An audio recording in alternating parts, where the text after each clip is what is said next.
Hello, everyone. I am Sean, and once again, welcome to my Horror Corner. As always, thank you so much for watching. I do appreciate it today. To those of you who have subscribed to the channel, a special thank you to you. I say it all the time, but the horror community is amazing to me. So those of you that are supporting my channel, subscribing, liking the videos, leaving comments, sharing things, and helping me promote this, you guys are the best. I really do appreciate you. So thank you all so very, very much. Today, we're going to talk about another Christmas horror theme movie, kind of a horror comedy, Krampus from 2015. I've seen this movie multiple times, just watched it again today to do this episode. Um, don't want to spoil anything, but this movie is a lot of fun as far as I'm concerned. So let's go ahead and get right into it. Tagline for the film: You don't want to be on his list. Brief synopsis: When his dysfunctional family clashes over the holidays, young Max is disillusioned and turns his back on Christmas. Little does he know, this lack of festive spirit has unleashed the wrath of Krampus, a demonic force of ancient evil intent on punishing non-believers. Film was released December 4th of 2015. Directed by Michael Daugherty, written by Todd Casey, Michael Daugherty, and Zach Shields. Produced by Thomas Toll, John Jashney, Alex Garcia, and Michael Daugherty. Cinematography by Jules O'Loughlin. Music by Douglas Pipes. Distributed by Universal Pictures. A runtime of 98 minutes. Budget of $15 million. Box office of $61.5 million. So did well at the theaters. Let's stop for just a moment. Well, I yawn, excuse me, and talk about cinematography, score, and story. I think this movie looks good. There's a lot of cool things in this movie. Special effects are pretty good. Some of the character, or the Krampus's crew, the toys and things like that are a little corny looking. Maybe don't come across the best, but everything else, I think Krampus looks really good. I like this setting. I think we get some cool scenes when the blizzard rolls in that I think look really good. I've said it before. I like the snowy setting. I like horror in the snow. I think we get a lot of good shots in this. It's done well. Score is pretty good. I mean, you get some Christmas music and kind of some eerie music playing here and there. I think the score fits pretty well with this one. There's a lot of times I've mentioned before that I don't even notice the score in movies. I do notice it in this one, and I think it's good. And I like this story. This is fun. I had heard of Krampus probably from time to time, just in my life, but really knew nothing about it until probably seeing this movie, gosh, 10 years ago when it came out. And then was like, wow, okay, I had always heard of Krampus, but didn't know this was the thing. So did a little research then. But yeah, I like this story. I think it's fun. We do get, it is a horror comedy. And I've mentioned before, horror comedies don't always land for me, but I think this one's pretty good. We do get a good mixture of some funny stuff that happens. Gets a little silly, like I said, at times, but we do get some good comedy moments. And then there's also still some pretty creepy moments in this film. I really had kind of forgot about some of those until watching this today. This has got some legit creepy moments in it. So yeah, I like this setup. I like everything as far as this goes for the most part. Just a few silly things here and there that, probably keep it from being top of the line, but overall it's pretty fun. Cast for the film, stacked cast: Adam Scott, Toni Collette, David Koechner, Allison Tolman, Conchata Ferrell, and MJ Anthony. Again, stacked cast. So many of these people, known, a lot of them for comedy movies. Toni Collette's amazing. Adam Scott does a good job in this. David Koechner's great. I think everybody does a pretty good job. There's a couple of scenes where boy played by, if I'm saying the name right, MJ Anthony. A couple of scenes where I wasn't sure about his performance and thought maybe it seemed a little off, but overall it's pretty good, and I think everybody's great in this. Again, I'm not sure if I'm pronouncing the name right. Conchata Ferrell, who plays Aunt Dorothy, passed away a few years ago. She's great in this. She's so funny to me in this movie. So, yeah, I like this cast. The characters, while they all have flaws and, not some of the best people out there, again, they're funny. They each have moments of kind of redeeming themselves at time from some of their flaws and things that go on. But yeah, I think this is a great group, great cast, great characters, a lot of, again, just kind of adds to some other things to be a lot of fun for this movie. As far as anything behind the scenes production notes, only a couple of things I'll mention. Michael Duttery had always wanted to do a scary Christmas movie, but just couldn't come up with a solid idea or anything that he really wanted to stick with until some friends of his sent him a e-card. I remember back when e-cards were big, that featured this Krampus creature, and that's where he began to develop this idea and this story. The creature design was done by Weta Workshop, I think is how you pronounce it. They had also worked on the TV series Hercules, Xena Warrior Princess, as well as working on and contributing, ideas and things to the Lord of the Rings trilogy, The Hobbit, um, Peter Jackson's King Kong remake. This film also then a graphic novel was released by Legendary Comics after the film came out. Trick or Treat Studios released 3 masks, Krampus and 2 of the elves, and Spirit Halloween released a Krampus animatronic. So there's a lot of cool Krampus collectible things out there that us that like to collect things can get. I don't have any of them, but I would like to change that at some point. I would like to get that Krampus mask and maybe some of this other stuff. I think it would be fun. Let's go ahead and get into the plot and walk through this a little bit. Uh, we open up with music playing and just a lot of chaotic Christmas shopping. People running over each other, trampling each other, knocking each other around, trying to get different things for Christmas. And I think it's somewhat fitting. I mean, I haven't seen it to that extreme, but it does always blow my mind. The holidays here in the States anyway, where Christmas is supposed to be about giving and about family and about so many other things, and just how chaotic and ridiculous people act during the holidays. And I kind of think that's what we get here in this opening. And then while the music's playing, and then we also see our primary character Max getting in a fight with another kid during a school play. From there, we cut and we get this old woman who we later find out is Max's grandma. They call her Omi. She is baking when Max and his parents and his sister arrive back at the home, talking about what had gone on. Max talking about older kids ruining Christmas for younger kids. You really get the sense here that Max is still, even though he has heard by now in his age that Santa's not real, that he's wanting to continue to believe in Santa. He talks with Omi a little bit about writing a letter to Santa. He's wanting he and his family to wrap presents together and watch Charlie Brown Christmas special, and they're all preparing for Sarah's sister and her family to arrive. We're just kind of getting some character introductions here. I think a lot of it primarily to let us know the type of kid that Max is, again, with him wanting to believe in Santa and Christmas while everybody else is pretty sidetracked by everything else that's going on, with the exception of maybe Omi. We kind of see that he has a bond with her. And then Sarah's family arrives. We get Linda, her sister, her husband Tom, their kid, or I'm sorry, her husband Howard, their kids, Stevie, Jordan, Howie Jr., and a baby named Chrissy, I believe. They also bring Aunt Dorothy and their dog with them. And again, we get kind of some, we could tell the family doesn't all get along. Very different families, issues between, Tom and Howard, issues with Max and his sister Beth not getting along with their kids. Just a totally different, way of thinking. And we can tell that this would be an incredibly chaotic, hectic, tension-filled Christmas with these families being stuffed together like this. When they're at dinner, Stevie and Jordan, Linda and Howard's twin girls, somehow have gotten a hold of Max's letter to Santa that he wrote, and they're kind of making fun of him and giving him a hard time. The kids end up getting into a fight. Max gets very upset, talks about how he hates Christmas and hates all of the family. He goes upstairs. He ends up tearing up his letter to Santa and throwing it out the window. And as he does this, a blizzard begins to move in. We see it getting darker. We see these clouds rolling in. We hear a lot of thunder. This big blizzard storm begins to roll in, and the entire town loses power. Again, here, for the most part, here I still feel like we're getting set up.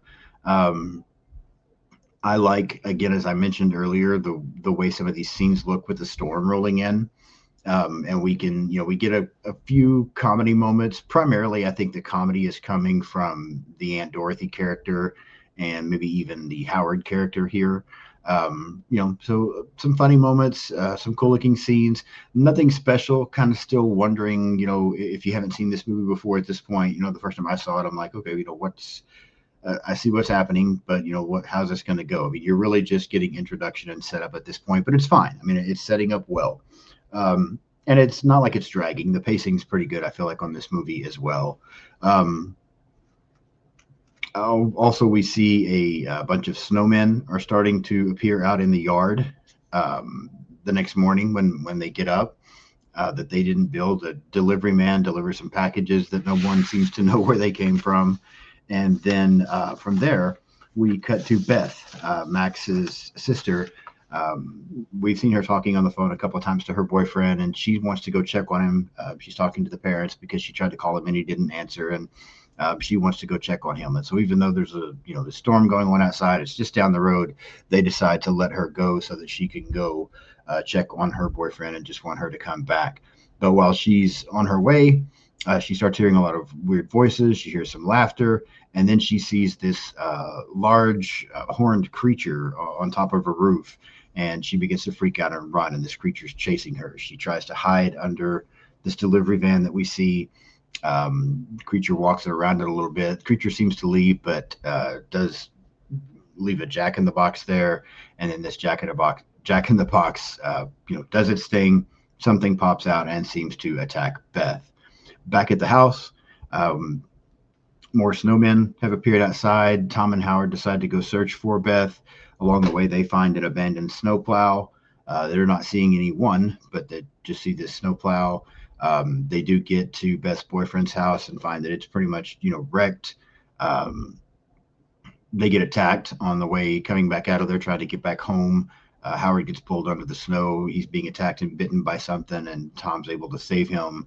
They also find that the Howard's car that they drove there in is completely destroyed. But while they're doing all this, back at the house where the women and the children are, they're hearing something on the roof. Something is happening up there, a lot of noises and things like that. Tom and Howard also see some hoof prints. I do remember that as well, and hear Beth screaming at one point. But after Howard gets attacked, they end up just taking back off to the house and getting there. And we see Omi acting very odd. She's talking about wanting, as they're trying to kind of explain what just happened to them and what's going on. Omi definitely seems like she senses something or knows something, and really wants them to try to keep the fire burning and keep the house warm. Later that night, well, let me stop there. Pretty good scene here. The interaction between Tom and Howard is pretty funny, but it's kind of, we get, again, some good scenes, where they're checking out the house and they find this snowplow. Here's some of those creepy moments that I was talking about as they're out there and you get this abandoned snowplow and you can tell that someone was attacked that was in it. There is a little bit of chaos around the house. It does look a little creepy. Howard's attack through the snow. I mean, there are some legit creepy moments in here. And even though we've had a little bit of humor up to this point, I don't feel like it's been anything ridiculous or silly. It's just been, some good humor brought in by certain characters.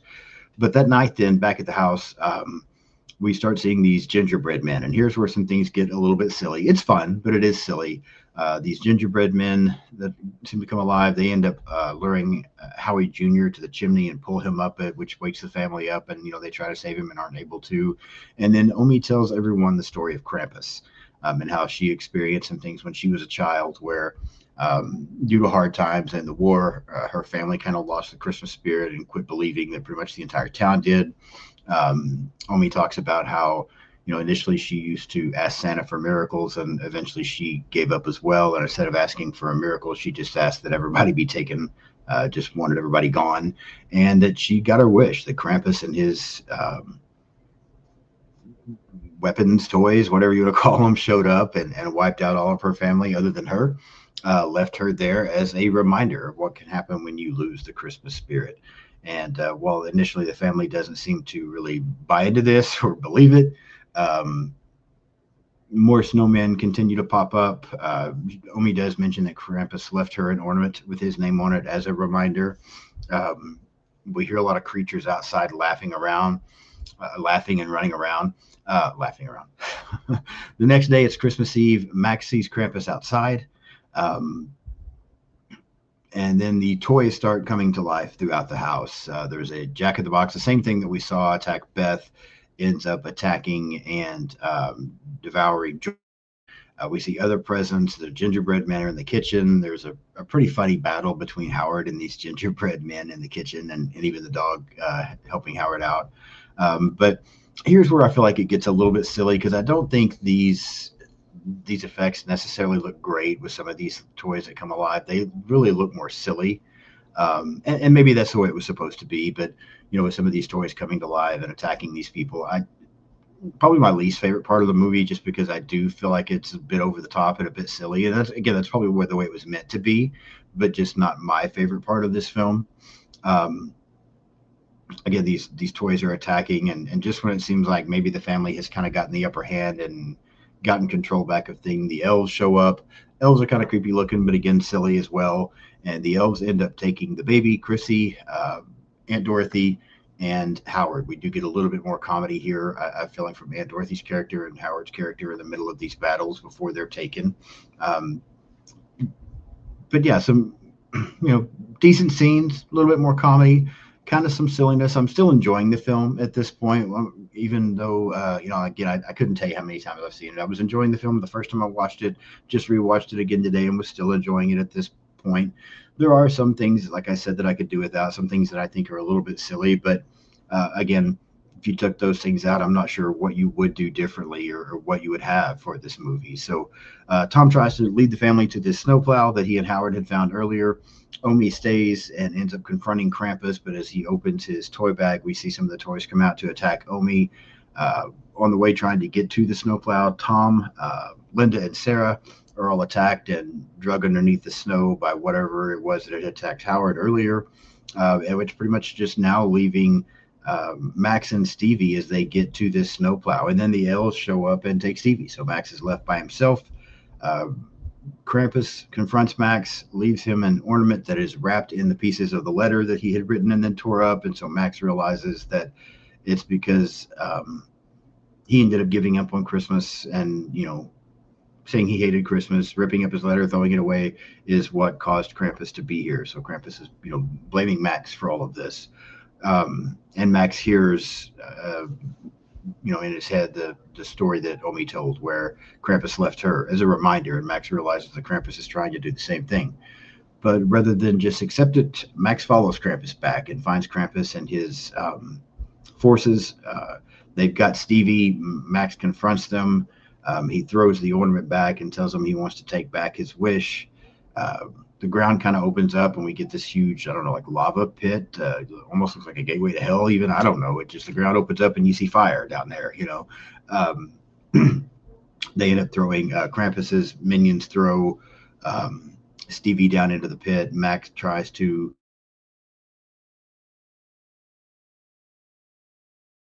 uh,